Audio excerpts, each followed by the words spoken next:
Hi, Annie here, and today I thought I'd show you some of my crochet projects that I've finished so far this year. Well, actually there's a couple just crafty things in here as well, but I thought I'd show you, but mostly it's crocheting. So I'm going to start off with what I started with in January, and that was I made these this scarf, and it's out of a really soft kind of boucle type yarn, and it's a Red Lion yarn, and it's so soft and lovely.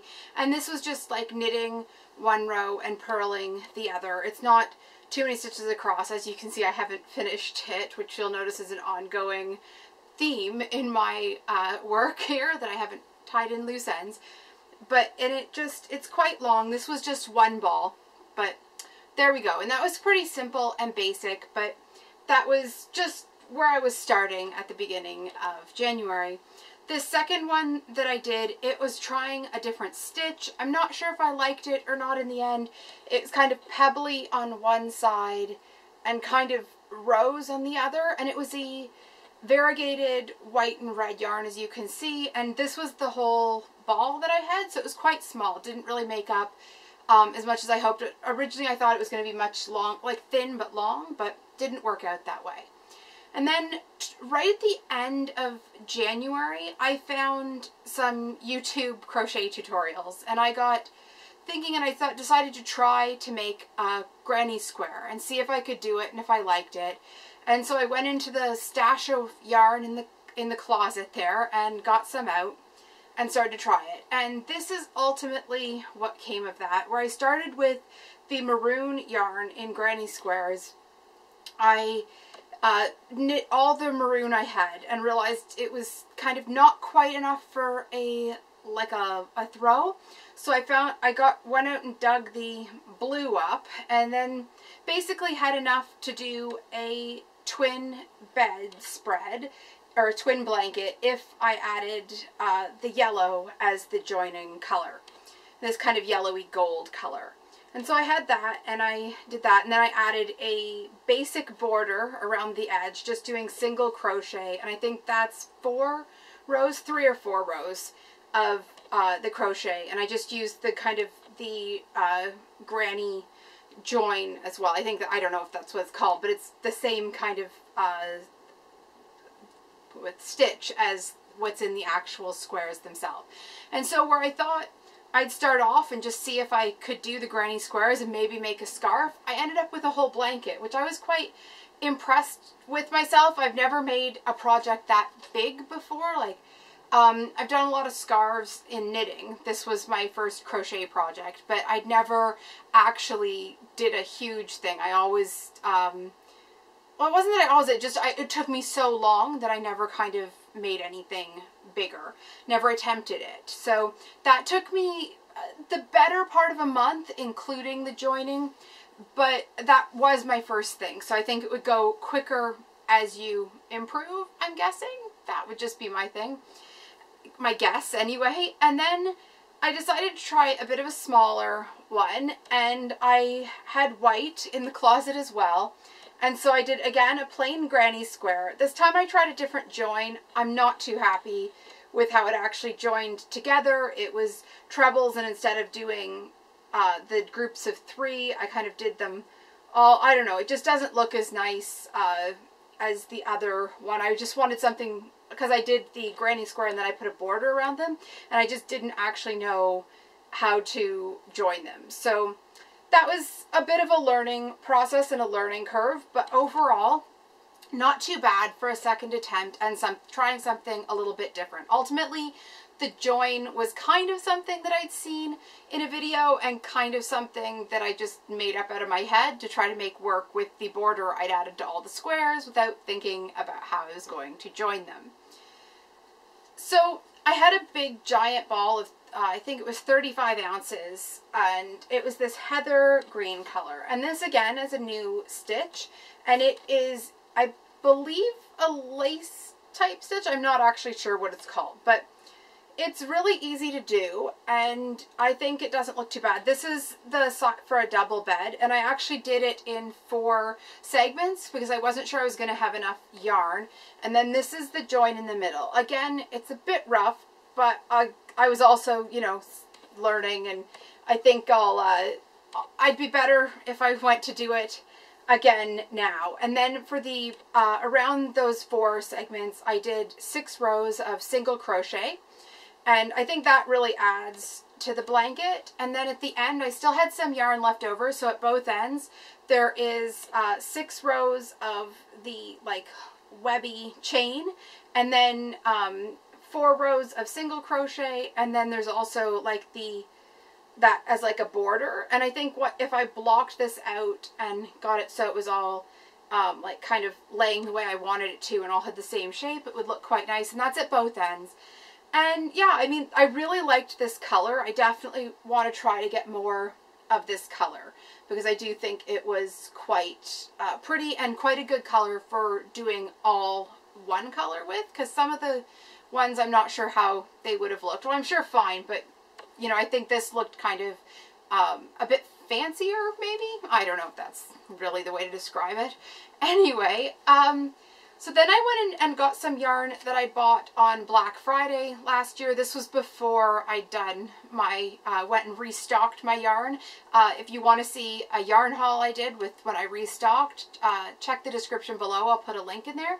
Anyway, this is a yarn called Pooch, and it's my absolute favorite yarn to work with. It's so forgiving. I like it basically because it doesn't show mistakes. And it goes up pretty fast. This again is that web design. I probably wouldn't do it so it was quite so big if I used it again for this, but this is about, I think this is a double size as well, in that vicinity anyway. And yeah, I think this will look nice over top of stuff or folded over at the end of a bed. The next thing I have here, it's a giant one, and it's a little bit on the heavy side. Oh, just a second. A little bit on the heavy side. And this is a kind of cornflowery blue and gold one. And this time I decided to try to kind of alternate the colors within the blocks themselves. And there's 2 different blocks. There's the one that starts with yellow, and then there's the one that starts with blue. And then they go out from there, and they're just like checkerboarded through the whole thing. Again, this time I tried a different joining method, and it was just kind of slip stitching all along the edge with them together like that, and then you just slip stitch along the edge. I do think I like this join much, much better, especially if you've only got 2 colored squares and you don't want to use a 3rd color for the joining, which I didn't. Yeah, these ones took a bit longer. The bigger squares, the joining really, I took a while to kind of get in the swing of doing all the joins. They just seem to take me a bit longer to get it so that I know that the yarn isn't going to just pull the whole project apart. At the edges and the borders around the whole blanket, I did 6 rows of single crochet in blue, and then 3 in yellow, and then I did this shell stitch along the edge there. And this shell stitch, this was the first time I'd attempted that, and I really, really liked it. Not only did I find it relaxing to do, it went up really easy and looks really nice. So after this, I'd actually try to do a full blanket using all like shell stitch each row, but I ended up ripping that out because I realized I was not going to have anywhere near enough yarn for that, which was a bit sad. Like the colors I'd started with, I just wasn't going to have enough. Would have needed like 6 times as much. I didn't realize how much yarn it would take itself. But going back to that blue and yellow blanket, I also made this to go on a 9x9 pillow. I think bigger than a 9x9. Never mind. It's a throw pillow we have here, and I made it to go over that, and I'm going to put just plain fabric along the back. I don't think I'm going to like crochet a plain front. I think I'm just going to put some fabric on it. And so that is that one. And that's again the first time I've done like a pillow. Originally I was going to do all the squares for that blue blanket in this smaller size, but ultimately I decided to go bigger. I thought the scale of it would look better on a double bed, and then it was also meant to hang down quite far, so I didn't want it to be overwhelmed with little things. I wanted to keep it a bit simple. And yeah, that's why that blanket's so heavy though, because it's also very, very long at the sides. This next one I actually had started before I did the blue and yellow one. And I did finish all the squares. However, I didn't actually get them all sewn together. I'm still in the process of doing that. I have to say, joining is probably my least favorite thing to do. And that's a bit of a shame because it's a big part of crocheting, but I think I'll get better at it. I do like the slip stitch one I used for the blue and yellow one quite a bit better. I think it looks nicer and doesn't feel as finicky. So I imagine in the future I'm going to be doing much more of that kind of joining rather than this one that just looks like a continued granny square but attached to one another.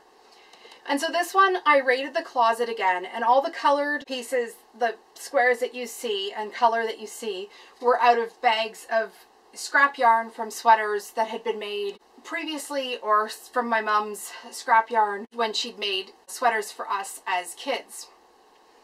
And so there's several colors in here that are very familiar, but again, I started with either black or colored in the center and then alternated and then joined all in black. So I think I have about 30% more left to join, which I have to say I'm not looking forward to, but I will tackle the joining thing and get there eventually.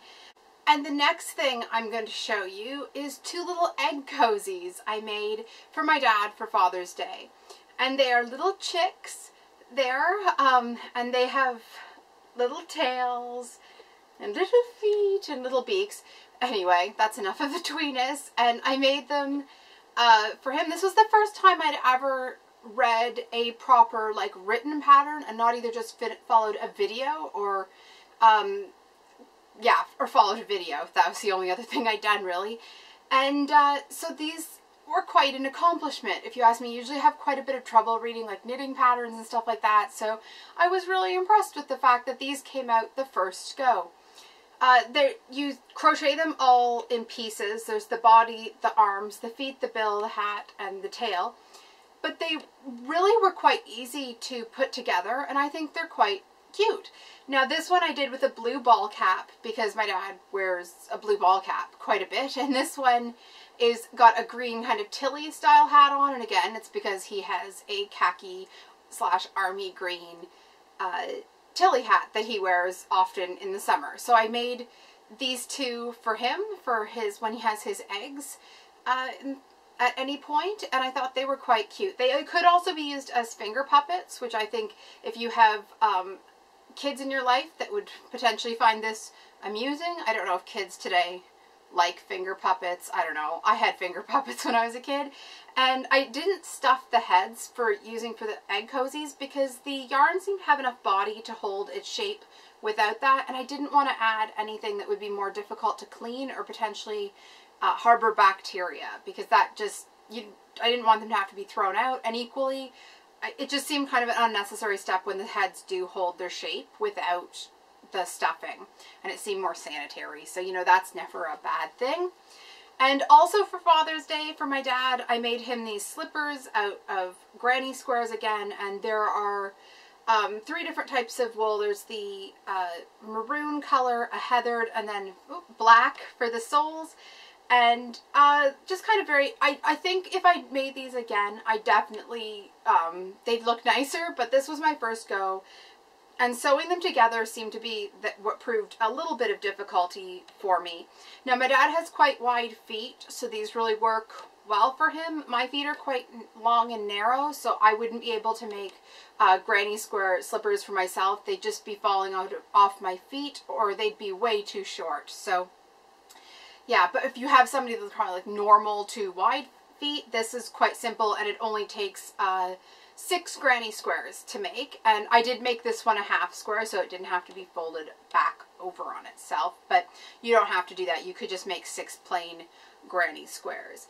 Now, my brother's birthday is coming up, and ages ago he asked me to knit him a scarf. I'd been making Harry Potter scarves for some friends, and I'd been making Gryffindor scarves for them, and he asked me to make him a Slytherin scarf. Now, this is slightly concerning to me, but I did it. He hasn't actually read the books, and he seemed to think that mostly it would just be really funny to have a Slytherin scarf to walk around campus with, because anybody who realized what was going on would also find it amusing. So this is the scarf I knitted, and it was just, I just did single crochet and alternated the silk, or the kind of gray and forest green. And it is very long. I think it's, you know, way longer than 6 feet. And I did that because I know he likes to wrap scarves around. He likes a big, long scarf. And so I did that. And the thing I think I'd do differently if I was making a scarf next time is go up a size in the hook size so that it would be a bit softer and more flexible. This is quite stiff, but if I used a 5.5 hook, had I used a 6.5 or a 7, I think it would be much softer and more flexible, like I just said before. But I do really like this, but I think that was, again, just a learning process. I didn't use a pattern for the scarf. That was just kind of basic rows, so it wasn't going to be a problem. And then I also found this pattern to make him a hat to go with it. And it's got the ear lugs. We do live in Canada, so I thought that was kind of important to have lugs. And it was also much simpler than a lot of the other ones I could find that had cables and were much more complicated. I just didn't feel comfortable trying to do something that fancy at this point. But so with the scarf and the hat, that might be what he would look like, but you know, with less makeup or without any makeup. But yeah, this kind of how this set goes, and I was really happy with how that came out. I tried to do some mitts, but I think the pattern was wrong. I don't just think it was me, because my tension square was right, but then the wrist part was really small, and the hand part was like, you could have fit 2 hands in the hand part, but barely get your hand through the wrist part. So I'm going to say that there was something wrong with the pattern, because I tried it 3 times, and every time it came out exactly the same, which was really frustrating. But again, I just hadn't been able to find another pattern that I felt like confident reading, and that I felt like my ability was at that like same level. So maybe he'll get mittens for Christmas, which is probably a more appropriate time of year to get mittens rather than, you know, the summer. So the next thing I have here is something that is quite a bit more finicky, and that is these motifs. And they are made with really, really fine thread, as you can see. And this, I believe, is called an apple blossom for the pattern. And initially my intention had been to make a tablecloth. But I have to say, I've got 25 of these, and these take me longer than doing a full granny square in the size that I'd shown you for the maroon and the navy one. And I've got 20 of these so far, and like 25, I think, actually, and it's not enough to make a handkerchief type size. So it might end up being a table runner, because I really don't think I'm going to end up making a full tablecloth. Might end up being a table runner. It might end up being kind of a placematty size, or you know those things that go on the back of chairs? I think they're called antimacassars. Maybe I'll just make one of those and go full on granny. But yeah, so that's kind of everything I've done so far that I haven't ripped out. There were a couple things that just didn't turn out how I wanted them. I tried to make a bunny, like a stuffed toy, that I'd seen on Pinterest, but it didn't look right when I went to sew it together. It looked like it had been living next to a nuclear plant, which is never really what you want in a rabbit for a stuffed toy.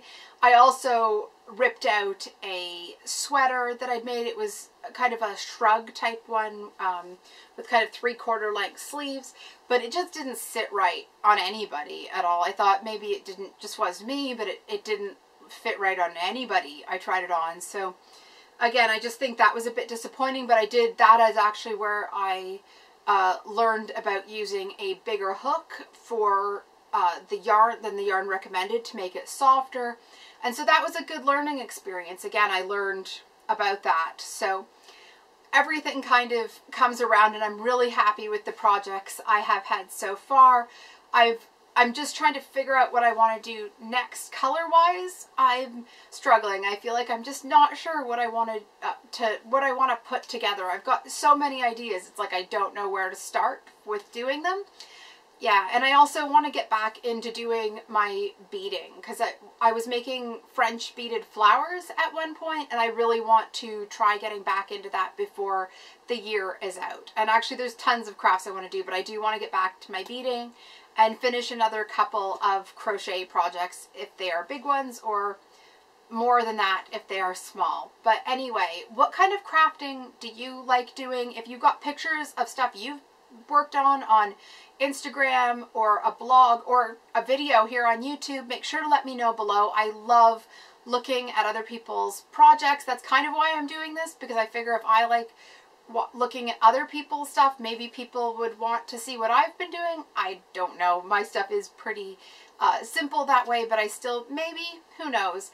But anyway, subscribe if you want to see more. I try to put out a video every week, and I'll see you soon. Bye!